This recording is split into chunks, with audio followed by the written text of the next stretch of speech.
Hey.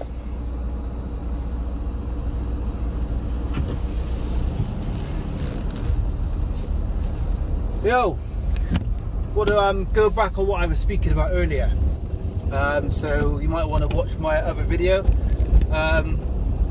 in regards to the digital ID and New World Order, etc. And I was making a point about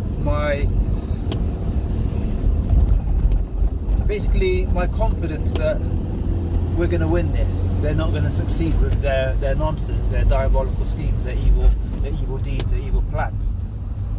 But at the same time, I don't want to put it out like I'm trying to be positive, and I'm positive, but I'm not oblivious. I'm not oblivious to what is unfolding around us. And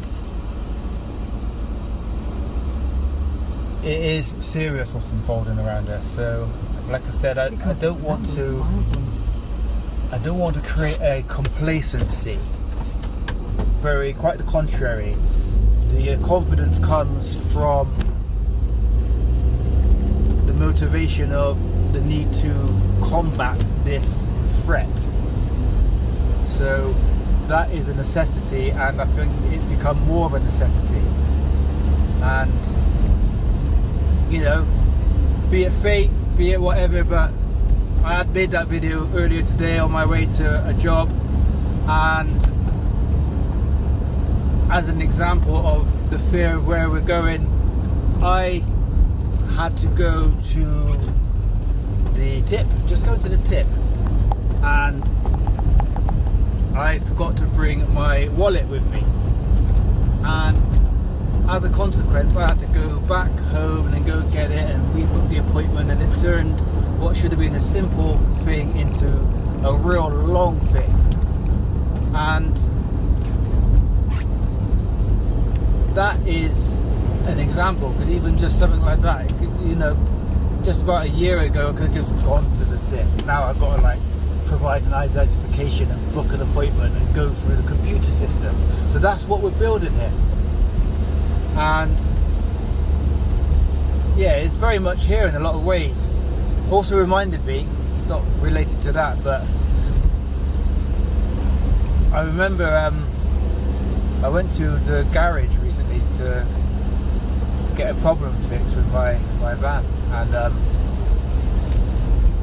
was speaking to the guys in there because I had to pay, and they brought it up, not me. They basically brought up how there was some issue with their card machine, and they were saying about how they was all cursing and cussing the situation because they had to spend some money. And I can't remember the exact details, but basically they had to buy a new card machine which they're renting, and apparently they've been given this card machine on rent on a reduced rate, when they were saying about how it's a trap.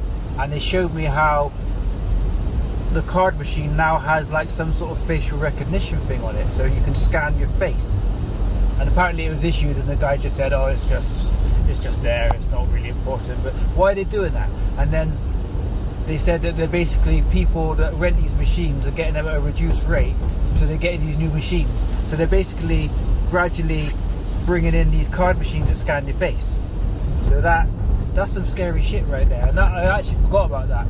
That was a couple of months back now that I was told that, and I meant to bring this point up because it's that was an insight. I don't obviously run a business where I use card machines, and hearing it from their perspective, and how they seen that it was a trap. So that that's the flip side to the situation. On one hand, you see how they're bringing out the traps, but the positive to it was this garage, these guys, they knew it was a trap.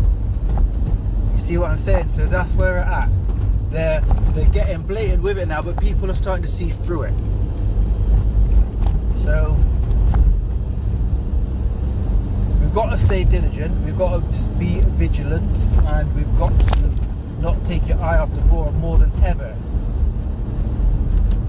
Because this is a war. I think that's what people go about World War III and all that kind of stuff, and I kind of made this point for a long time. I think the war's already been going on. I don't think the war is really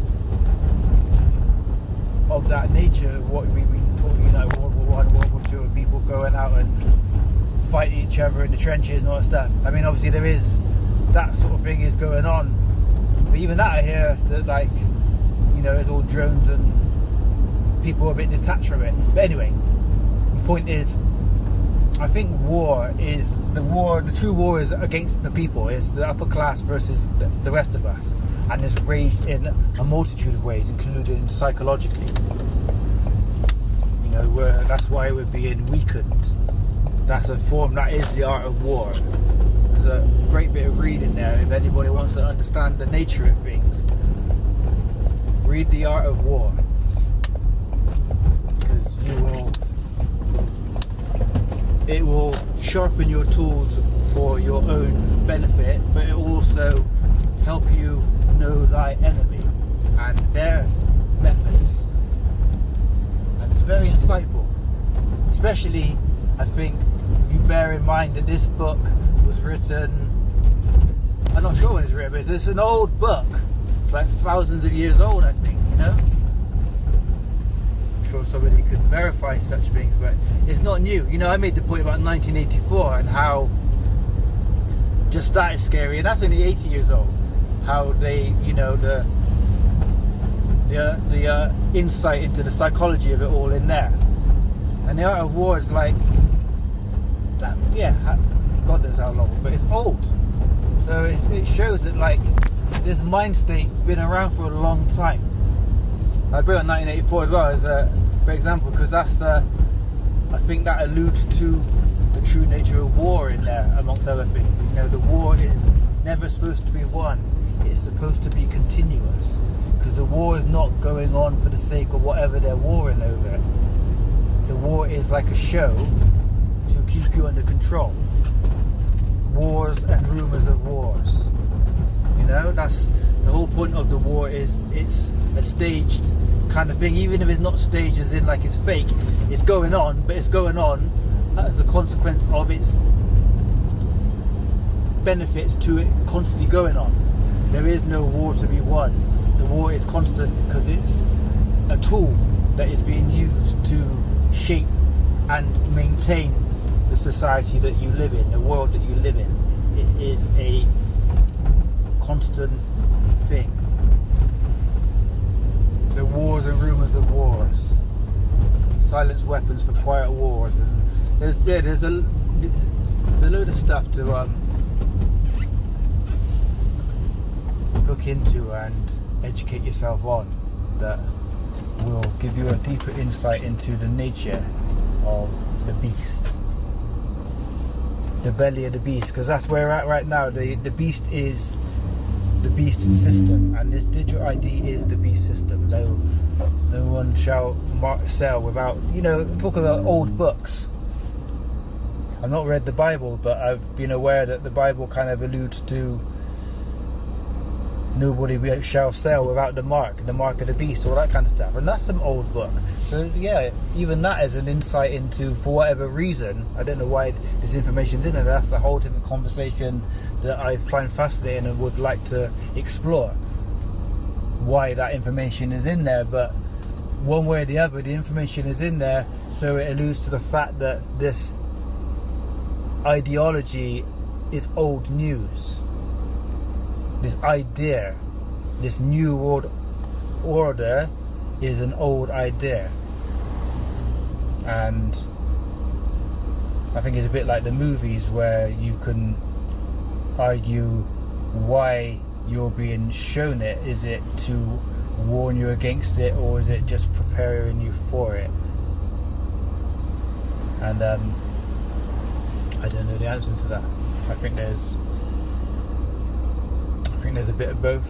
I think there is obviously a need to prep you. They call it predictive programming, where you are being prepped for the world that they're trying to create for you.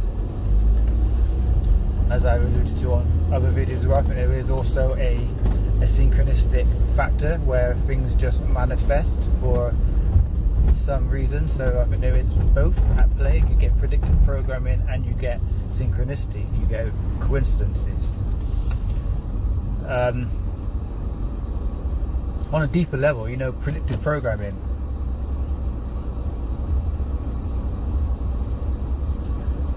I have an insight into that.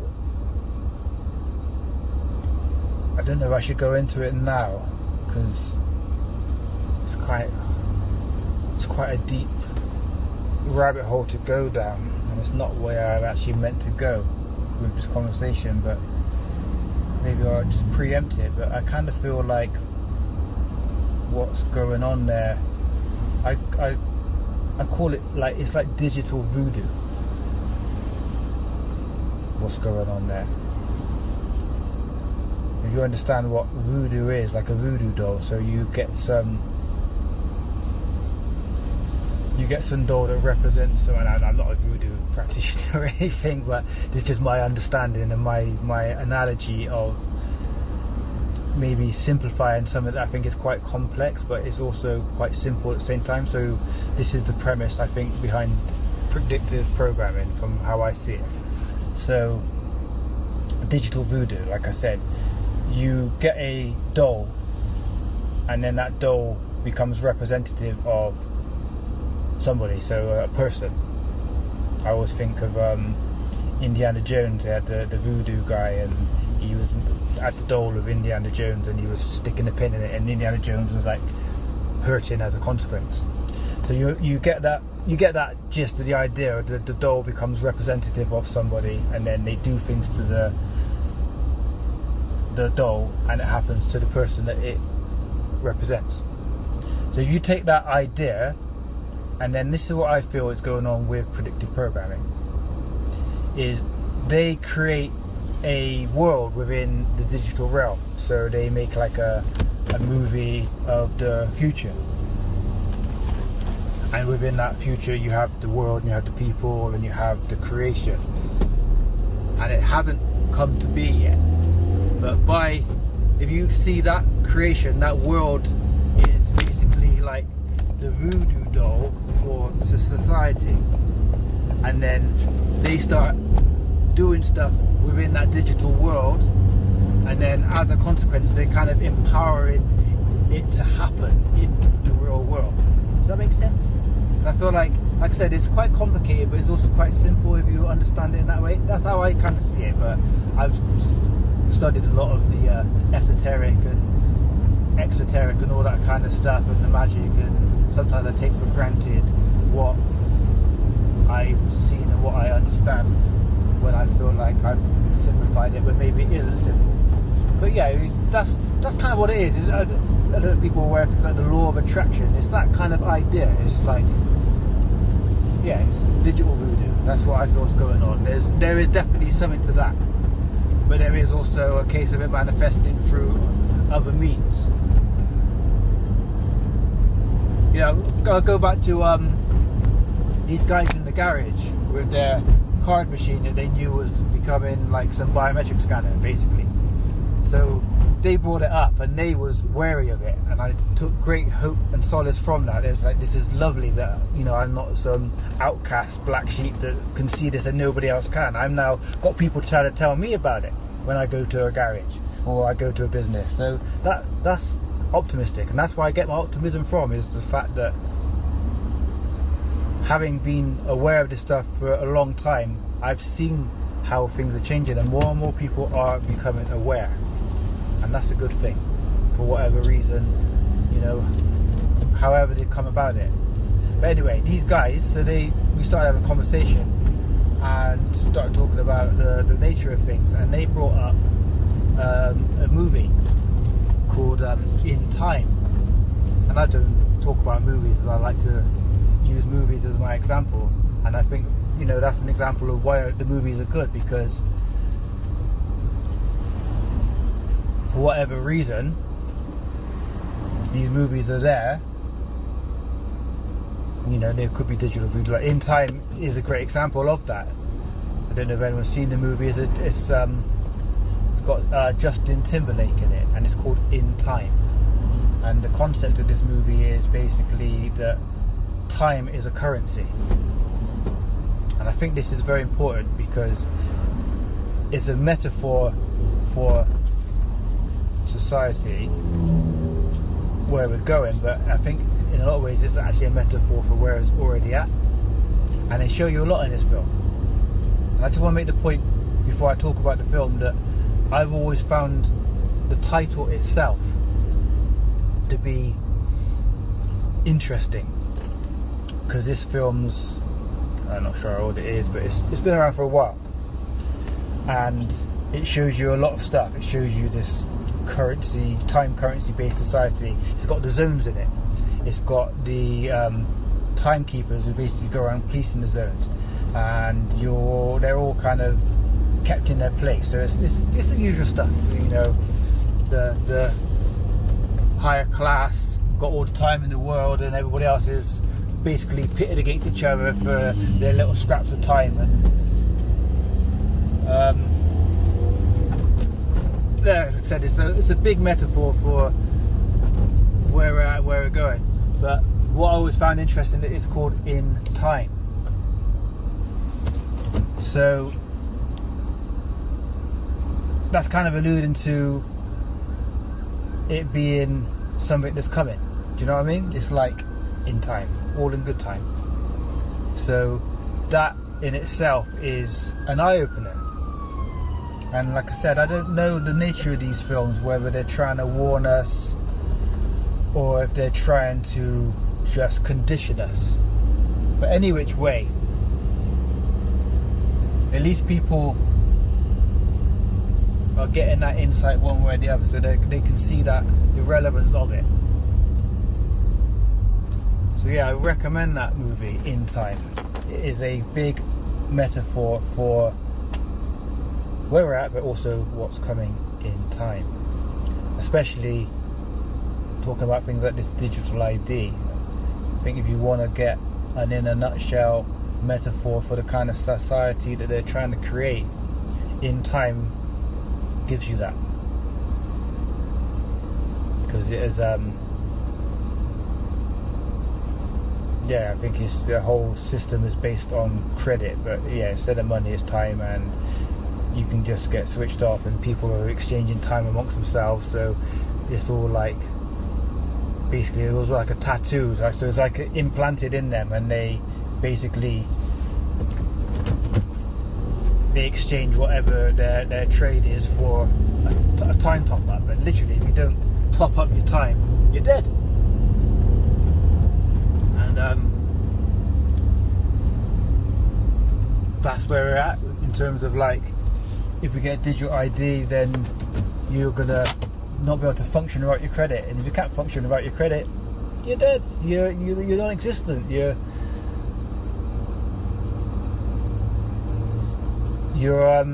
down in the sewers. I mentioned in my previous video another film, Demolition Man, and it's not just that film, but that film I always remember having, you know, it's got this society of technocracy and hypocrisy, but those that don't comply, because that's a big term, you know, you must comply. It's like Robocop, you have 20 seconds to comply. That's where we're at, and that's where we're going. If you don't comply, then you get switched off. You get, in Demolition Man, you're basically the people that want to still, like, live in a form of freedom. They live underground in the sewers, you know, like this underground network. And there's a lot of common denominators between these science fiction films, and that is one of them. There's always that sort of fringe society, the have-nots that have basically been disregarded and thrown out and left to just survive.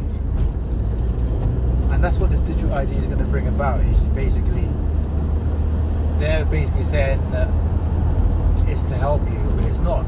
It's to help your existence on the parameters that they set. So if you don't, then you can't play ball. If you don't comply, you're going to be underground eating that rat burger, you know. So yeah, just wanted to rebalance what I'm saying. I'm optimistic, But I am very concerned, and I cannot emphasize enough how crucial the point this is. So people, you need to stop like focusing on like your football and your soap operas and your pop and whatever it is that's distracting you from what's really going on. Even the stuff that seems like it's in tune with what's going on, it's still a distraction of what's going on. You know, all this immigration, all this stuff, it's a distraction. It's a distraction from what's really going on. All the politics and left and right, it's a distraction from what's really going on. Because that's the magic of it all. The magic is the distraction. The sleight of hand is to basically they pull the trick by diverting your attention, and while you're looking somewhere, wherever they're getting you to focus, you're missing the point of how they're getting to do whatever illusion they're pulling off. That's the magic. Once again, say about like reading the stuff and stuff, magic is a great tool to understand real magic, not this Disney nonsense, because that's where I see this predictive programming, how it's counter, and a lot of people seem to watch magic and have this idea of magic as if it's like some far out thing that doesn't exist, where magic is very real. Life is magic. We've had the wonder beaten out of us, and well, I mean, once again, I get sidetracked because I try and condense it. I've got a lot to say, but life is magic.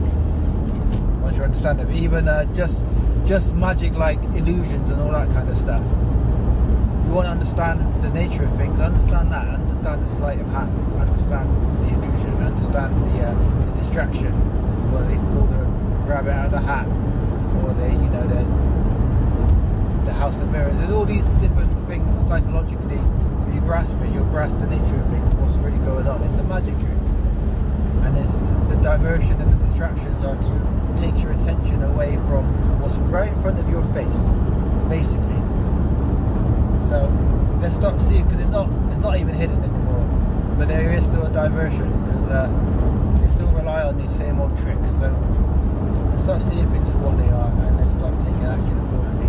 But yeah, point of the video, don't get complacent, don't get fearful, don't get scared, don't get beaten into submission, don't get complacent, but yeah, don't also underestimate the nature of where we're at, because we do need to take serious action, because serious action is already being taken. It is a trap, as that fish face thing for so it's a trap, and we don't see the trap, we're blindly walking into it. You might find that there's no escaping. You know, I said before about the internet, going into the net, or the World Wide Web. There's all these terms kind of hidden in plain sight, alluding to what it is. You know, internet is it's a trap. The World Wide Web it's a trap. Even you got all this digital currency, was it like blockchain? You know, it's a trap. It's not hidden. These terminologies are right in front of your face. It's yeah, it's kind of obvious. But anyway, that's it. I'm gonna stop. I'll be back. Peace and love and prosperity to all. Let's do this. Bye bye.